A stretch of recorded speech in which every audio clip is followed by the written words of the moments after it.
Mon Seigneur et mon Dieu, je crois de tout mon cœur que tu es ici, que tu me vois, que tu m'entends. Je t'adore à genoux devant toi. Je te demande le pardon de mes péchés et ton aide pour faire de mon mieux ces moments de prière. Marie, ma Mère Immaculée, Saint Joseph et mon ange gardien, intercédez pour moi. Jésus, donne-moi un cœur nouveau. Pendant ces jours du carême, l'Église nous fait savourer un jour et un autre le psaume 50 ou 51, le psaume Miserere, et pitié de moi. Ce psaume qui a tellement de, pour ainsi dire, tellement de vitamines de carême, parmi lesquelles celle-ci. Tu ne repousses pas, ô mon Dieu, un cœur brisé et broyé. Eh bien, en pensant à cette vitamine de carême, je voulais te parler aujourd'hui, je voulais prier aujourd'hui avec toi à propos de la contrition. Déjà, qu'est-ce que ça signifie, contrition?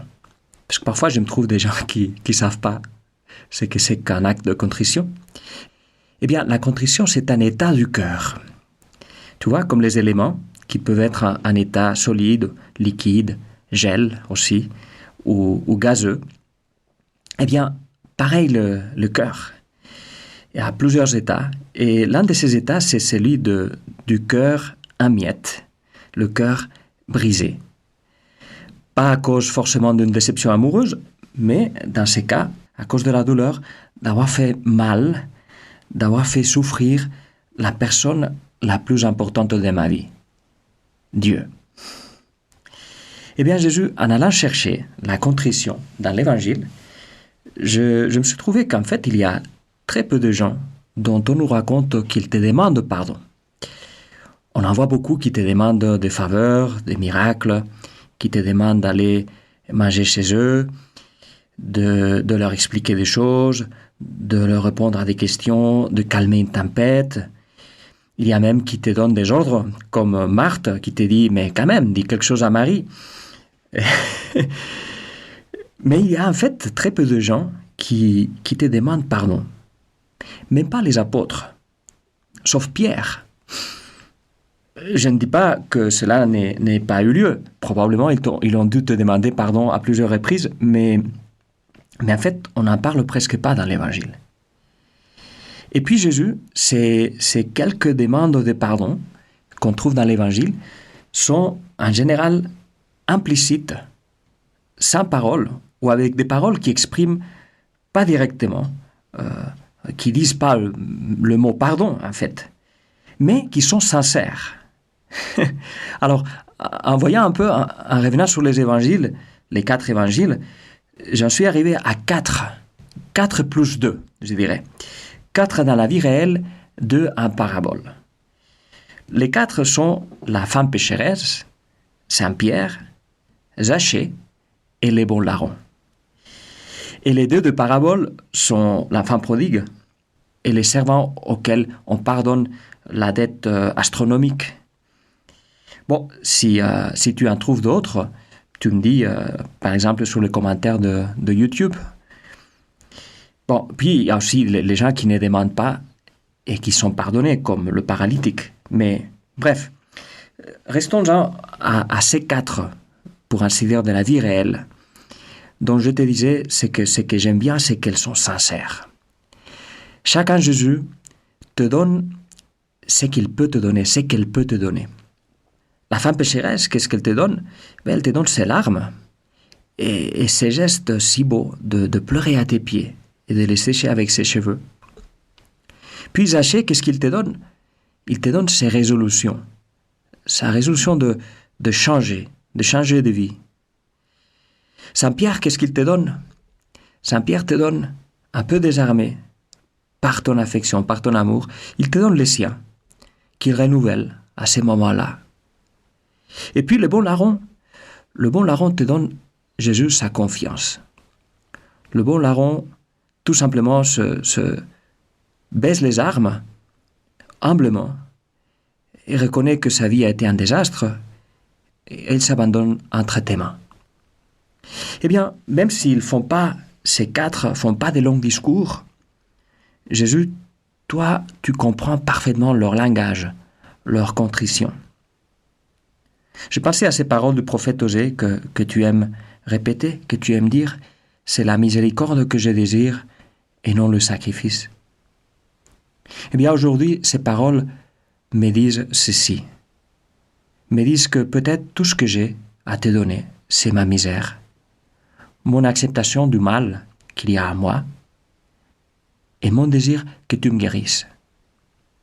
Comme le lépreux qui te dit, si tu le veux, tu peux me guérir. Et pour toi, Jésus, pour toi, ça suffit. Souvent, il m'arrive que les gens qui viennent se confesser savent pas l'acte de contrition, savent même pas ce que c'est qu'un acte de contrition. Ou ils disent, bon, je ne le sais pas par cœur. Eh bien, moi, un peu avec envie de jouer comme Jésus, je leur dis, mais comment? Comment ça? Tu ne sais pas ce que c'est? Ou tu ne sais pas le faire? Et bon, si nécessaire, je leur raconte ce que c'est que la contrition. Et je leur dis, improvise. Parle avec ton cœur. Plus important que savoir par cœur, c'est de parler avec le cœur, de prier avec son cœur. Et alors, parfois, ils font des actes de contrition hyper beaux, qui me laissent là, qui me laissent ému. Comme pour leur dire après, et tu disais que tu ne savais pas. Alors, je ne veux pas dire qu'on ne puisse pas faire l'acte de contrition qu'on a appris peut-être lorsqu'on était à la catéchèse, mais si ça devait être une formalité, des paroles officielles, alors c'est mieux peut-être que tu improvises. Évidemment, le prêtre lui-même, il ne va pas improviser, il doit dire les paroles de l'absolution, ça c'est comme ça. Mais toi, c'est important que ce que tu dises, tu le dises avec ton cœur. Parce que une chose, c'est dire quelque chose, une autre chose, c'est le dire avec le cœur. Et parfois, je pense que quelques-uns de ces actes de contrition classiques, pour ainsi dire, ils ont été faits avec l'intention très bonne d'assurer les dispositions qu'on suppose qu'on devrait avoir, n'est-ce pas? Alors on dit, bon, j'ai un très grand regret de vous avoir offensé, parce qu'il faut l'avoir, le regret, quelque part. Et je prends la ferme résolution de ne plus vous offenser, parce qu'il faut avoir la résolution de ne plus offenser le Seigneur. Mais bref, je trouve que ces formules si solennelles et si catégoriques, parfois elles semblent plus faites pour, quelque part, pour mettre les X dans les cases où on suppose qu'il faut mettre les X, certainement. Et pourtant, peut-être, en fait, je dis ça, mais en fait, j'ai pas un très grand regret. Et je suis pas sûr de pouvoir faire une ferme résolution de ne plus t'offenser. Mais quand même, j'aimerais que ça me pèse. J'aimerais me proposer sérieusement ne plus pécher. Tout ça me fait penser à l'enfant prodigue qui avait appris par cœur son acte de contrition, qui était tout solennel et catégorique. « Père, j'ai péché contre le ciel et envers toi. Je ne suis plus digne d'être appelé ton fils. » Et le père, qu'est-ce qu'il fait? Il ne le laisse pas finir. Il lui dit, mais qu'est-ce que tu racontes là? Viens ici. Qui t'aime, toi? Je suis ton père. Et il l'embrasse. Et voilà.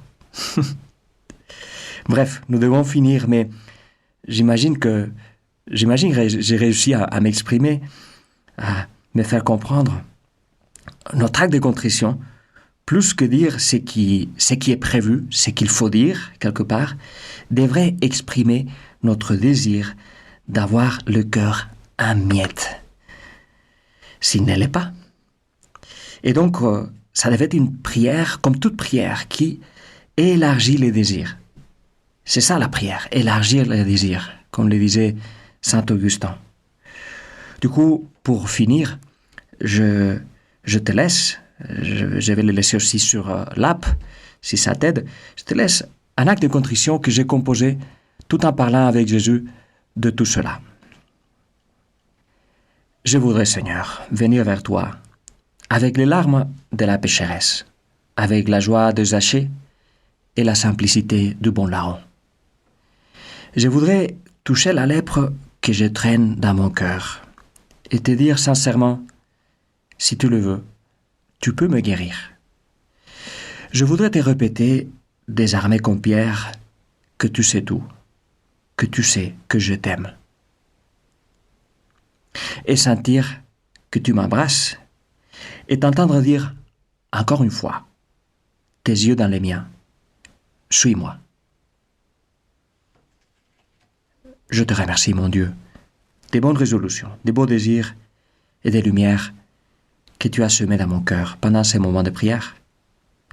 Je te demande de m'aider à les faire fructifier.